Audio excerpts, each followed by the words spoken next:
Buenos días. Hoy vamos a dar la clase sobre la llegada al poder de los nazis en Alemania. Para ello tenemos que tener muy presente lo que había ocurrido previamente, o estaba ocurriendo a la vez, en algunos casos en Italia. Así que por favor repasad un momentito lo de Italia.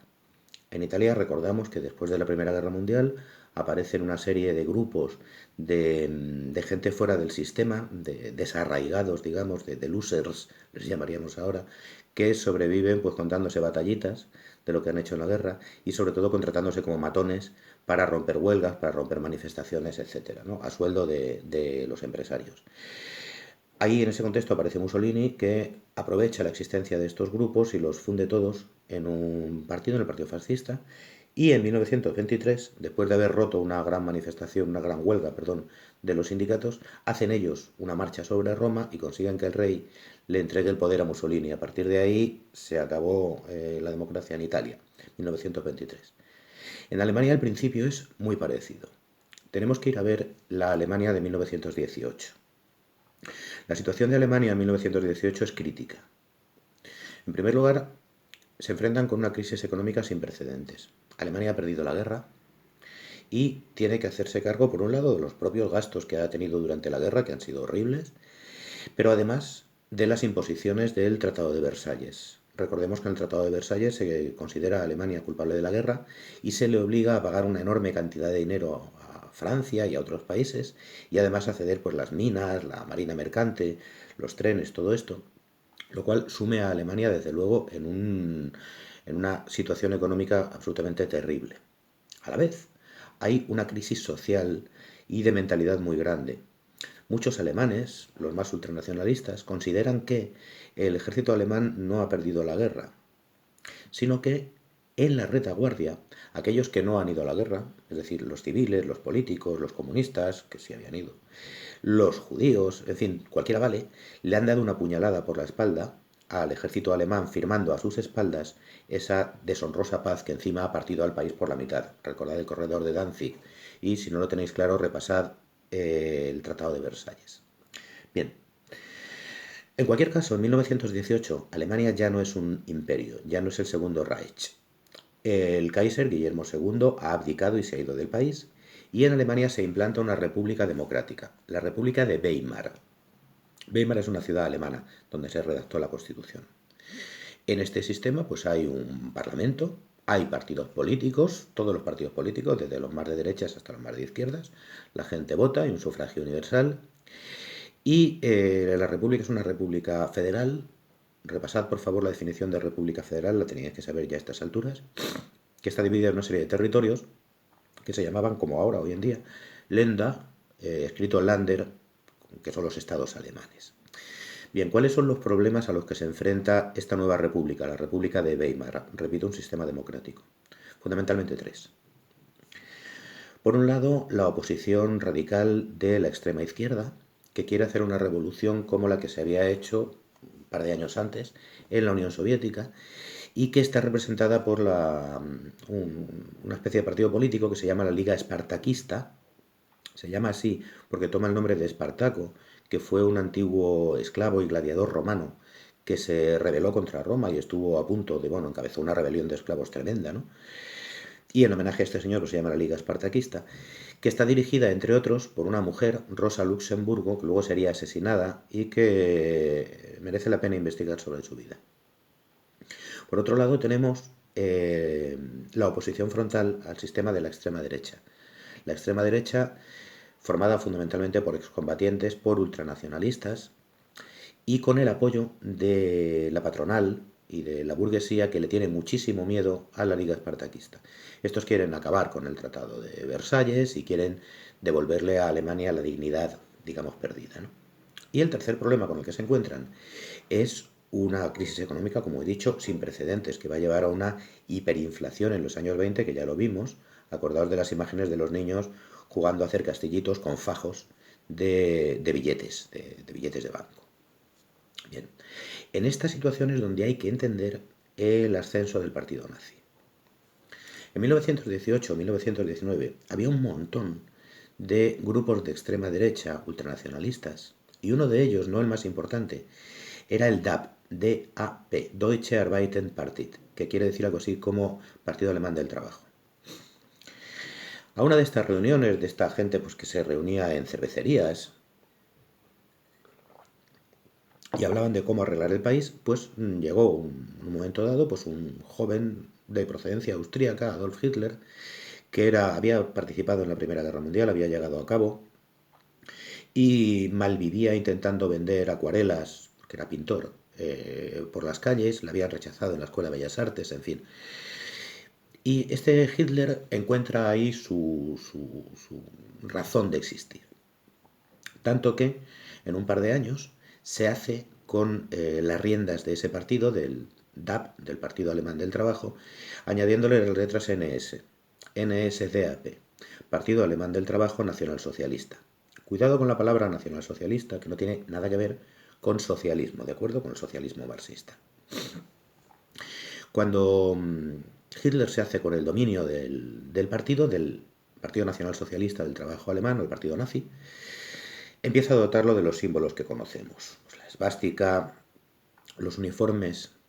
Se crea un grupo paramilitar que van vestidos de camisas pardas, que se llaman los SA, secciones de asalto, que están formadas por excombatientes. Es lo mismo que hacían los italianos con los grupos estos que daban palizas, ¿no?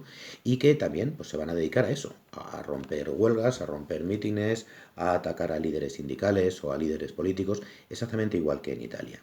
De momento Hitler lo va haciendo igual que lo iba haciendo Mussolini. Estos SA, y esto es importante recordarlo para después, empiezan a tener una ideología nazi pura, como la que tenía al principio Hitler, que es una ideología tanto anticomunista como anticapitalista. El problema es que luego Hitler se dará cuenta de que necesita a los capitalistas alemanes, así que irá abandonando este nazismo primitivo y los de las SA, algunos se quedará un poquito descolocados, como veremos después. Bien, 1923, cuando Hitler se siente lo suficientemente fuerte, es cuando se produce en Italia la marcha sobre Roma y Mussolini llega al poder. Y claro, los nazis se vienen arriba y dicen nosotros también. Vamos a llegar al poder también con un golpe de Estado. Y lo intentan. Es lo que se llamó el Putsch. Putsch en alemán quiere decir golpe o puñetazo, golpe de Estado. El Putsch de la cervecería de Múnich, o el Putsch de Múnich. Fue una cosa muy primaria y muy mal organizada. De hecho, lo organizaron en una cervecería que todavía hoy en día existe en Múnich. Y claro, pues aquello se filtró a la policía y cuando intentaron dar el golpe de Estado, tanto la policía como el ejército abortaron ese golpe de Estado. Hubo tiros, hubo algunos muertos y Hitler, junto con otros, fue capturado. Hitler fue capturado, fue juzgado y fue encarcelado. Y le cayó la enorme cantidad de 6 meses de cárcel, que cumplió en una cárcel además, donde recibía, era una especie de chalet, donde recibía todo tipo de visitas pues, de empresarios, de militares, de gente que le admiraba y estas cosas, ¿no? Bien.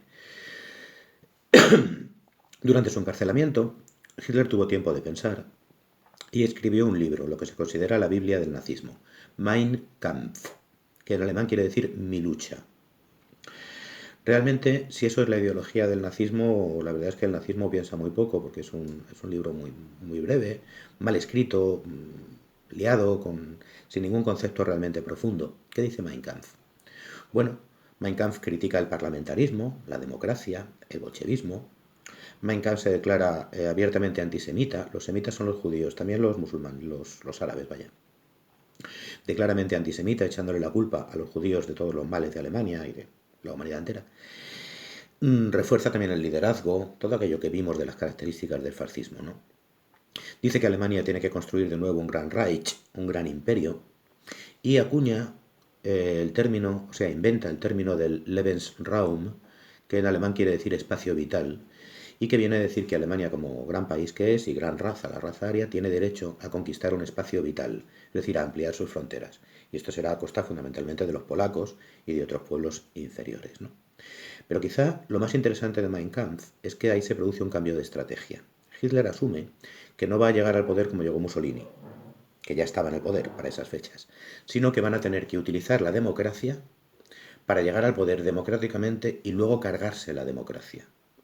Evidentemente la democracia tiene una debilidad, y es que permite a todo el mundo participar en el sistema democrático, aunque sepas que luego van a utilizar sus diputados, sus votos, sus subvenciones y todo para intentar cargarse la democracia. Eso se ve claramente en algunos momentos incluso de la política actual, ¿no? Bien, cuando Hitler sale de la cárcel, empieza a presentar al partido a las elecciones. Y lo cierto es que durante los años 20, y mira que se pasó mal en Alemania, el partido nazi no se come nada. El máximo que consigue hasta 1929 es un 15% de los votos. Sí, tiene diputados en el Parlamento, que van por libre, van diciendo sus burradas nazis, pero son el 15% de los votos, con lo cual el resto de los partidos lo miran como diciendo, bueno, no pasa nada. Y algunos partidos conservadores, algunos partidos de derechas incluso, utilizan sus votos para gobernar o para sacar leyes adelante en algunos de los territorios, en algunos de los Länder. El problema es que en 1929 estalla en Estados Unidos el crack de la bolsa. Y el crack de la bolsa, como sabemos, se extiende, la Gran Depresión, por todo el mundo. Y a Alemania le afecta especialmente. El número de parados, que ya se había empezado a moderar, se dispara. Y a medida que se disparan los parados, la figura de Hitler empieza a ser más valorada. Recordemos que cuando una persona está desesperada, se agarra un clavo ardiendo. Y recordemos también que la crisis del 29 había producido que la gente perdiera toda confianza en el sistema. Ya hemos probado un imperio, con Guillermo II nos fue mal. Ya hemos probado la democracia, con la República de Weimar nos fue mal. Vamos a probar o bien el comunismo o bien el fascismo. Y claro, la burguesía y los ricos, los grandes empresarios, dicen, que la gente ahora en Alemania está dispuesta a votar al Partido Comunista o al Partido Nazi. ¿A quién apoyamos? Pues vamos a apoyar al Partido Nazi, porque el Partido Comunista nos puede quitar nuestras empresas y nuestras fortunas. Por lo tanto, las clases altas empiezan a apoyar cada vez más al Partido Nazi.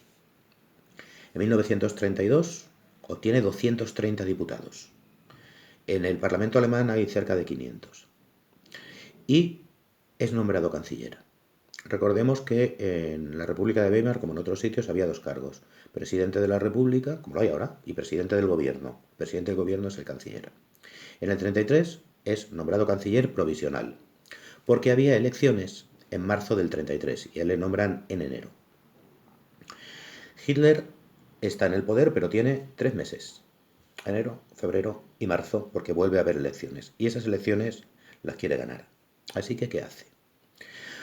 Empieza a aprobar leyes que limitan, por ejemplo, el derecho de reunión, el derecho a la información de prensa. Estamos en plena campaña electoral y determinados partidos políticos pues no pueden publicar sus programas electorales, por ejemplo. Y ocupa, por ejemplo, la sede del Partido Comunista. Con lo cual, fijaos, lo hace igual que lo hizo Mussolini al principio.